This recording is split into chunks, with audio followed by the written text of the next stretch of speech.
All right, it is time for Currently Reading Challenge TBR for week number 7.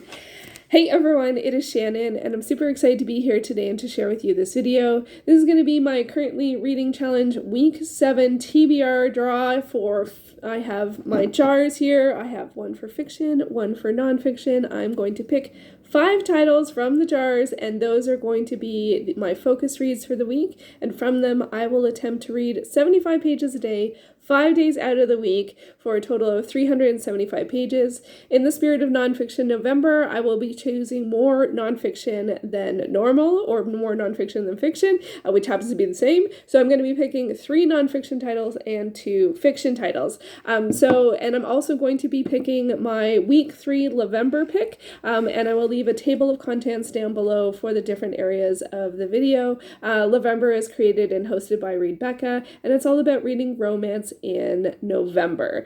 This is actually going to be my final TBR, currently reading TBR jar pick. After this week, I will probably still work on the books I'm currently reading, but I do have some real life commitments that will be make it so that that are the focus, and I can't be focused on my reading. So and I'm also and that will take us through the end of November and the beginning of December, and then once December hits, all bets are off in terms of reading. I don't do any I don't pressure myself to read anything specifically in December, though this year I think I will just continue to read what's on my currently reading. There is still lots to choose from, and I don't want to increase my currently reading especially after doing all of this work. I haven't decided exactly what I'm going to do for videos for the rest of the year. I will do a wrap up for week 7, and I probably will do a wrap up of how the challenge went overall, or I might include it in that week 7 wrap up. I haven't decided.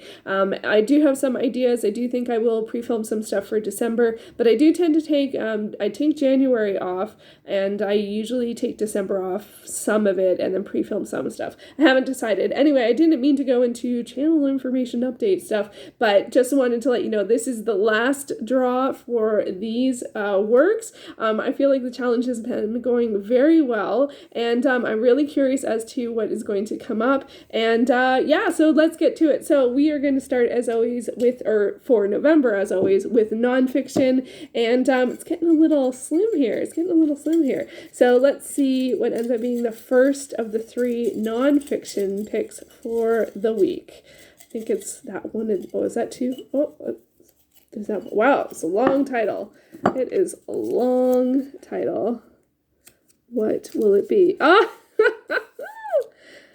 The Player's Handbook to Dungeons & Dragons 3.0. Okay, so this is one of the picks that I had last week, and I will be continuing to read it. So this is a nonfiction, obviously, a reference manual for Dungeons & Dragons 3.5, and I will be continuing to read it. It is one of my slowest reads, so it's actually good that it comes up so I can continue to have some progress with it, and I will be reading, I guess, about more skills. I have 241 pages left. Yeah, it's a slow one, but it's fun. I like it. I like reading. You know, if you've been watching these videos, you know that I like reading reference guides and textbooks and lexicons. Okay, so the first fiction pick will be, oh wow, got a cavalcade here. Let's go with this one. First fiction pick will be Upside Down. Ooh, Njal Saga. Now, I think I kind of goofed a little bit in the fact that I don't know if the sagas are, I don't think they're considered fiction. I don't know if anyone knows one way or the other. I think I've heard that they're kind of considered family histories and they may be heightened, but I think I'm miscategorizing it as fiction. Anyway, Njal Saga, or the story of Burnt Njal, is one of the Icelandic sagas. I started it in March for Sagalong. This was their pick for this year. I have 199 pages left of this one. I am quite enjoying it. It's interesting, the stories. I don't get everything it's from, I think, 1280. So, you know, it's a little on the dry side, but I find it interesting, and I do have a sort of pie in the sky goal of reading all of the Icelandic sagas one day. So this is the longest one, so it'll be good to get this one read. So yeah, I am looking forward to getting back to this. I enjoyed it a fair amount the last time that it cropped up. I don't know what the difference was the last time versus the previous time I had read it, but hey, if I'm enjoying it, that's a good thing. I just don't need to question it. Okay, so next nonfiction pick up. Oh, that one. Oh, I don't know which one that was. Or that one. Oh, that. Oh, well. Sometimes they literally jump out at me. Where are we? It's upside down. I can't even read that. If only they could talk. This is one of the newer ones I'm reading, and I have to admit, I have been reading this on the sly. I have been reading this a little bit every day. So, If Only They Could Talk by James Herriot. This is the first book in the All Creatures Great and Small series. I loved the current edition of the TV show that they did that was played on PBS early this year. And there is going to be season 2, or series 2, because it's British, series 2 in early 2022. So I wanted to read the book. This is the first in the series, and I wanted to read the book up into whatever season was included in season 1. With book to TV adaptations, I like to watch first and then read, with some exceptions, but generally speaking, that's what I like best. And I started rewatching the series, and then I was like, oh, I want to read the books. And I was listening to the audiobook, which is narrated by the lead actor, but it was on Scribd, and then the next day I started listening, and then the next day the audiobook wasn't available. So I decided to go with the ebooks. The ebooks are on Scribd. So yeah, so this actually says I have a fair amount of pages. It says 180 pages, but honestly, I actually only have 30 left.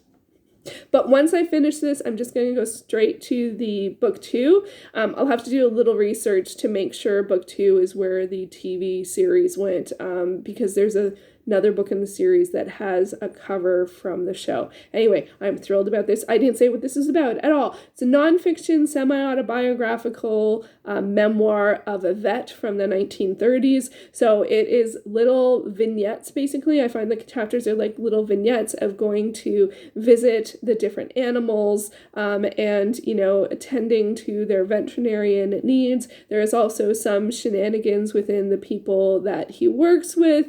It is lovely. It is cozy, although there is, you know, stuff with animals that can, of course, be upsetting. I don't know if there has been so far, actually. But they're visiting sick animals. So, you know, but so that's part of the story of being a vet. And but overall, I am loving this. This has been a wonderful read. I am thrilled. I actually really have been reading it almost every day for the past several weeks. So it's wonderful that it's actually on deck that I'm supposed to be reading it. So that's a nice change. Okay, second and final. Oh, I have a fiction that could be nonfiction, and I have a nonfiction that's actually semi-autobiographical. I didn't realize that until recently. I saw one in the GoodReads, I think, somewhere said that they were semi-autobiographical. So, like, his name is changed and stuff like that. So I didn't realize that. I thought it was a memoir, but still, books about animals, I like them. I do. Okay, so next pick. So this is the second and final fiction pick of the week. What shall it be? What shall it be? Of course, Lovember will be fiction as well. So the second fiction pick of the week is... Oh, yes! Smoke Bitten. Yay! This is the 12th book in the Mercy Thompson series by Patricia Briggs. Wow, I'm thrilled. Urban fantasy. I really want to finish this by the end of the year. This did come up recently, but it ended up being the last. For some reason, I prioritized almost everything else, so I didn't get very far.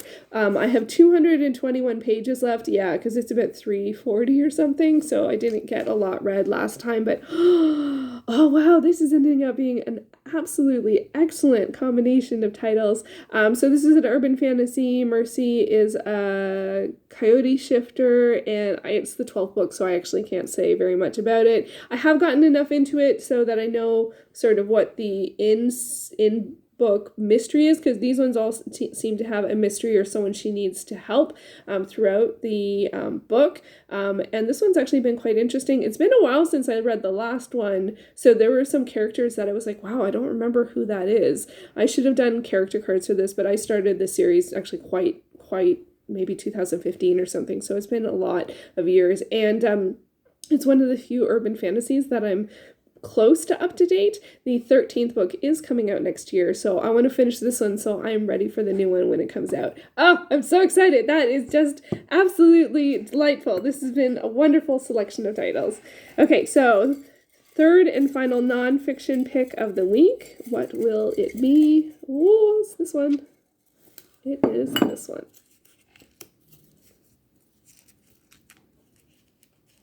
It is quite stubborn. Let's try the other side. Okay. Okay, The Diary of Anais Nin. This is one that I so strongly associate with this challenge, I think because when I first started, when I did this in May, it came up, I think, twice, and I talked about it a fair amount in my vlogs. So The Diary of Anais Nin, this is a memoir or diary. It is volume 1, 1931 to 1934. I really enjoy it. She's an author. She has fascinating and wonderful insight into people, and I'm really curious to continue to read it. It is one of my slower reads, so we actually have a good combination of slow reads and not so slow reads. It's one of the oldest on my GoodReads TBR. I think it's from 2019. And it's the only one from that year that I haven't finished yet. So it would be good to make some progress. I don't think I'll finish it. I won't finish it this round. I won't finish it this year, which means it's actually a good one to make some progress on. So I forgot to do the math as we went, which is fine because my brain, did I mention that I got my flu shot and I'm a little under the weather and a little scatterbrained? Did I mention that? Okay, so now I have. Maybe I mentioned it twice, maybe I mentioned it once. I don't even know. So doing the math. Okay, so Njal Saga, that is 200 pages. The Player's Guide to D&D is 240, so that's 440. Smoke Mitten is 220, so that's 660. I got that right. Diary of Anais Nin is about 250, so 660. 860, 910, and If Only They Could Talk is only 30 pages, so 940. Oh, that's actually a low total. But as I said, If Only They Could Talk, I will go right away to read the second book because I want to be caught up by the end of the year for whatever is going to be in season 2 of the show. It's one of the few on my currently reading that I am committed to. Even if I finish it, I'm going right into the next book in the series, and I feel totally okay with that. So those are the 5 for currently reading challenge. Now we go on to Lovember. And if I have enough time, I might share not only my pick for this week, but also my picks for what I picked for each of the prompts, because this is going to be my last video, TBR jar video for the currently reading challenge. Did I already say that? Wow, I'm really... Yeah, because I have some other commitments for the rest of the year, and I'm not sure how my videos are going to fall, but I know that this is the last time I can commit to doing the TBR jar and picks as well as the wrap-up, so this is the last for both currently reading and Lovember. So let's see what my Lovember pick is for the week.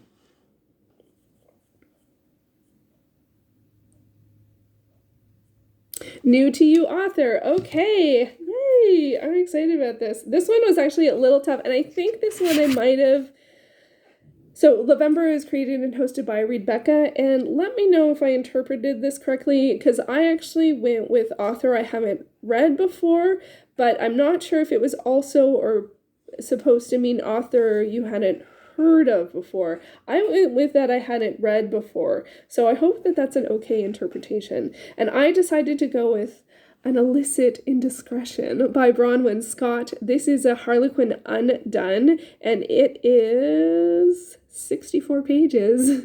The Harlequin Undones are novellas, and that's what I look through in terms of my choices, because I wanted to include novellas. Last week I picked Lure of the Tiger, which was the only full-length novel, because I wanted to read something every week. So yeah, I'm really excited about this. Bronwyn Scott has written so many Harlequin historicals, but I have never read her work, so I'm curious to read this one. This one might be, this one is it's part of the A Sinful Regency Christmas, you can see right at the top. And a fair amount of these Undones were Christmas novellas. I think they might have been bind-ups or something like that. And then a fair amount of them are parts of series. I don't think this one is part of a series. But it's a Regency, which I don't normally read, but I will be reading for this time. So let's take a look at the prompts that I didn't end up picking.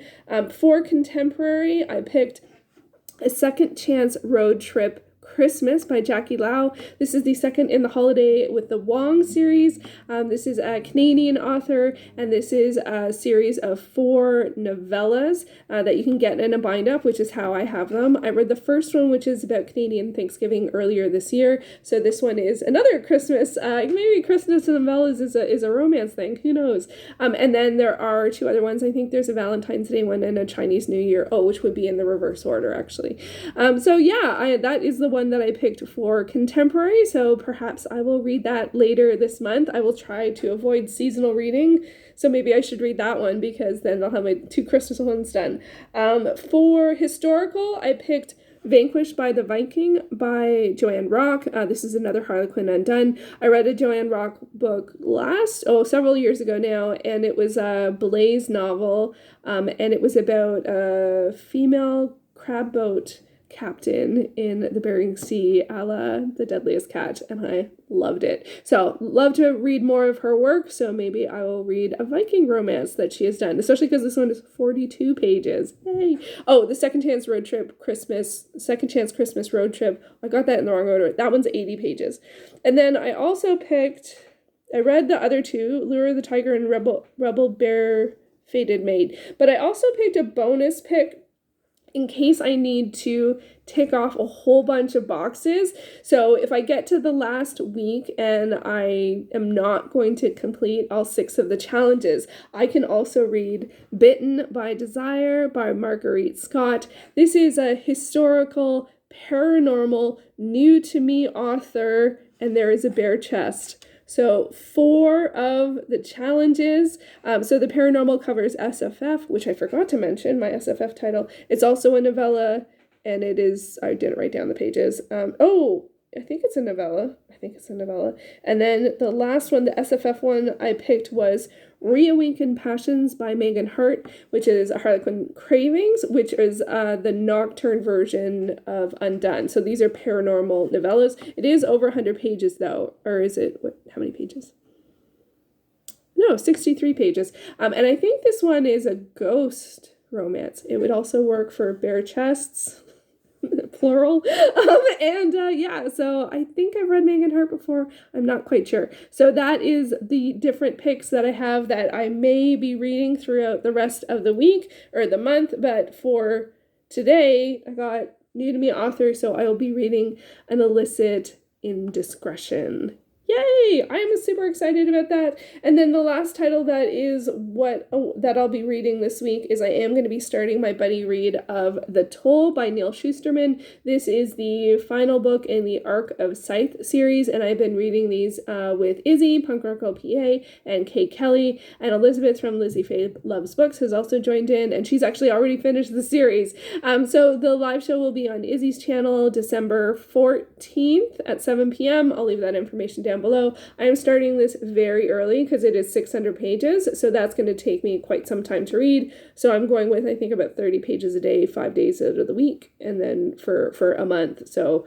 I'm giving myself lots of time on this one. It is YA dystopic, and I did like Thunderhead a little bit more than Scythe, but not tons. So that one is a bit of a challenge. So I'm actually really happy that a lot of the titles on here I am super excited about reading. A nice variety of tones. Smoke Bitten is it's the 12th in a series I'm very familiar. This is a little bit dry, of course. This is very, very dry. And then If Only They Could Talk, I'm super thrilled about that. And the Diary of Nayasanen, you know, I do truly love memoirs. And historical romance with Lovember. Wow, this is an absolutely lovely selection of titles. I hope you enjoyed this video. Tomorrow I will post my week 6 recap for how my reading went last week. And yeah, and I think I'll have something else on Friday. That's what I've been doing recently. I got to figure out my schedule and how the next of the year is going to fall. I have some ideas. I just need to sketch it out, but not on, like, you know, while I have this flu shot brain. I think it's going to be B-movies and TV catch-up, or, you know, just lots of sleeping. So wish me luck on that. I will do my reading. I'll do my timed reading and see how the titles go, and start the toll and start and elicit indiscretion. So, all right. Thank you so much for watching, and I will be back soon with another video. Take care.